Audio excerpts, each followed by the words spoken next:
Bom dia, família! Tudo bem com vocês? Comigo tá tudo ótimo. Tem muitas pessoas que me perguntam o seguinte, vem de carona comigo hoje, tá? Fala assim, Diego, eu devo continuar lutando pelo meu casamento? E aí eu pergunto pra pessoa assim, o que você entende por lutar pelo casamento? Deixa eu te contar a minha concepção de casamento e de lutar pelo casamento. Eu entendo que você solteiro é um indivíduo. Seu cônjuge é um indivíduo. Mas aí em um determinado momento vocês decidem se casar. Então vocês agora viajam comigo aqui, ó. Pega o meu exemplo.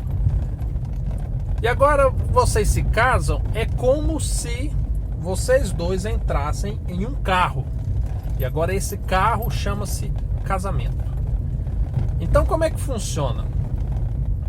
Um carro é duas pessoas que dirigem ou só uma? Só uma, né? Pois bem. Então, segundo o que a Bíblia diz, seu esposo é o motorista, é quem dirige esse carro. Você viaja ao lado dele. Talvez como uma copilota, né? Alguém que vai instruindo, vai com o mapa na mão, vai direcionando, auxiliando em tudo que precisar. Pois bem, casamento é como um carro. Só que aí vocês não fizeram a manutenção devida, sabe? Não atentaram aos vazamentos de óleo, não se atentaram à baixa do combustível. E aí pode ser que o carro parou, não está mais funcionando.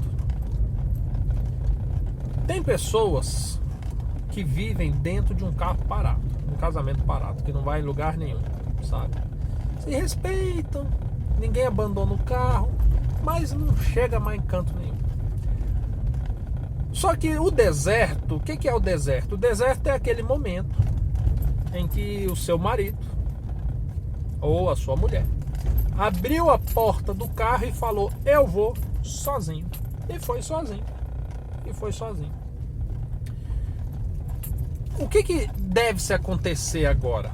O que deve se acontecer? Primeiro, se você quer manter o seu casamento, você precisa descobrir o que foi o problema do seu casamento. E você precisa consertar, sabe? Se você conseguir consertar sozinho, você conserta. Se você conseguir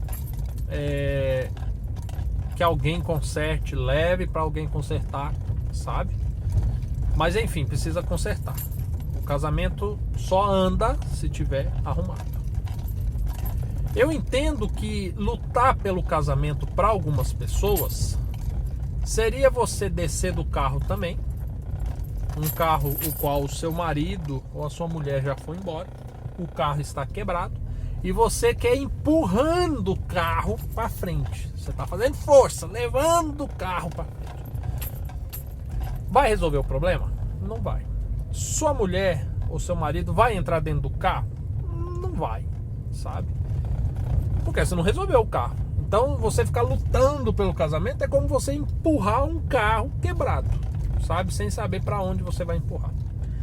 Mas às vezes você pode fazer um diagnóstico no seu casamento, no seu carro, e descobrir que na verdade só estava faltando combustível. E aí você pode sim lutar agora para levar o seu carro até um posto de combustível. E lá você abastece. E uma vez que abasteceu, o problema está resolvido. Simples. É você fazer um esforço tendo a certeza de que o resultado é garantido, tá? Uma outra situação no meio disso tudo é que se porventura o seu casamento, o seu carro quebrou e seu esposo ou sua esposa saiu fora, né? Saiu do carro. Eu vou encostar aqui numa sombrinha pra gente conversar direitinho. E seu marido ou sua mulher saiu fora, foi embora, não adianta tão somente você orar e torcer ou ir atrás e botar dentro do carro. O carro está quebrado. Você entendeu? Não resolve. Agora tem gente que pega e fala assim: Diego, eu empurrei meu carro até a ladeira. E aí minha mulher entrou dentro, agora nós estamos, ó, numa boa. Peraí, se você não arrumou o carro e botou ele numa ladeira, existe o risco de você se chocar com outro carro. Existe o risco, ainda que não ocorra o choque, que tudo corra bem, que você desça a ladeira, mas quando começar a subida, lembra que seu carro está quebrado. Você não resolveu o problema dele ainda. E por causa disso, ele vai parar de novo, tá? Deixando a analogia do carro de lado, indo agora para a prática, não sei se você conseguiu compreender bem, mas a luta pelo casamento é a mesma forma. Existem problemas dentro de um casamento que não requer a necessidade de você falar assim: eu vou lutar pelo casamento. Não. Às vezes você precisa resolver o problema e deixar as coisas fluírem. Tem alguém que diz assim para mim, sempre: fala, Diego, meu marido pediu divórcio e eu não vou dar o divórcio. Eu vou lutar pelo meu casamento. Deixa eu te falar um negócio. Talvez o maior problema do seu casamento era justamente porque você teimava demais com seu marido. Você não deixava ele dirigir a vida de vocês. Você queria ter o controle de tudo. Você brigava sempre, era muito rixosa. Agora você quer restaurar o seu casamento, brigando com o seu marido por meio de advogados, fazendo rixa, não querendo assinar um divórcio. Você está realmente pensando na restauração do seu casamento? Ou você está sendo você? Quando a gente fala em lutar, é igual eu falei de você empurrar. É você fazer esforços sob medida, de maneira planejada, sabendo o que você quer alcançar. Então, se porventura você precisa identificar o problema, identifica o problema. Sabe aonde você luta pelo seu casamento? Não é mantendo o controle sobre o seu marido, sobre o que ele faz, sobre o que ele deixa de fazer, sabe? Não dando divórcio, seja lá o que for. Não é nisso. Muitas das vezes, quando você identifica o problema, você luta pelo seu casamento resolvendo o problema. Então, se você era uma mulher, por exemplo, muito ciumenta, muito rixosa, muito controladora, muito desleixada, você vai mudar isso. E agora você vai lutar para ser uma mulher menos ciumenta, uma mulher mais controlada emocionalmente, menos controladora de pessoas e de situações, a fim de que o seu marido olhe e veja que você mudou e que o grande problema do casamento foi resolvido. Tá entendendo? Então não adianta às vezes a gente tentar empurrar um casamento ladeira acima, sendo que o problema persiste, sabe? É a gente dedicar forças em vão.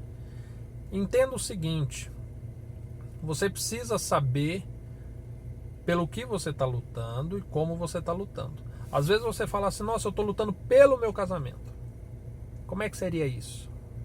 Ah, Diego, eu estou orando e jejuando. Tá, então o que tem a ver o casamento com oração e jejum?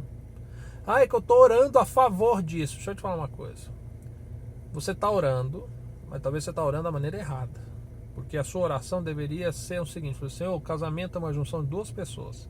E se deu errado é porque as duas pessoas estão com problemas. Então a sua oração deve ser assim: Senhor, mostra para mim o que eu preciso mudar. Por que o que eu preciso mudar e não o que o outro tem que mudar? Porque eu não controlo o outro, eu controlo eu. Ah, Diego, meu esposo, ele é muito briguento. Ótimo, eu vou orar ao Senhor para que eu seja mais pacificador, então. Ah, Diego, minha esposa é muito ciumenta. Ótimo, eu vou orar ao Senhor para que eu seja mais sábio e não dê motivos para despertar o ciúme dela. Ah, Diego, enfim, é mais fácil você buscar a sua mudança, o seu conserto, a sua restauração, do que tentar o do outro.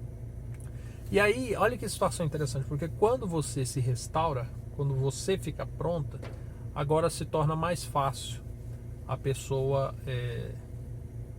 voltar para o casamento. Agora imagina que esse carro, que é o casamento, ele está numa estrada deserta, cruzando no deserto, aquelas estradas americanas, sabe, que passam no meio do deserto. Ou seja, chegou num determinado momento que seu esposo ou sua esposa desceu do carro porque o carro quebrou e já não aguentava mais o calor e tudo, e deu sequência na sua vida a pé, pensa que na hora que esse carro tiver consertado e você tiver consertado, a pessoa ela vai querer voltar para dentro do carro e sair do deserto, sabe? Porque muitas das vezes o deserto é um adultério, é uma depressão, é um abandono, é uma humilhação, e a pessoa não quer isso, sabe?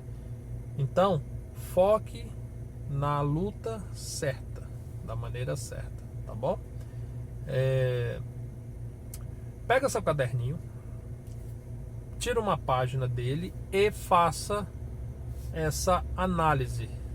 Escreve lá tudo que você acha que eram os problemas do seu casamento relacionados a você, tudo. Vamos começar a fazer uma análise dos possíveis defeitos, tá?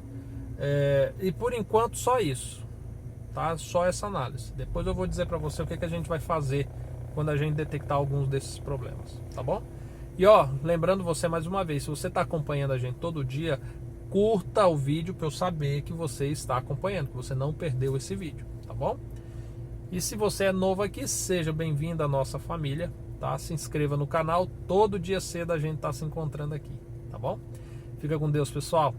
Um ótimo dia para vocês. Até mais, tchau, tchau.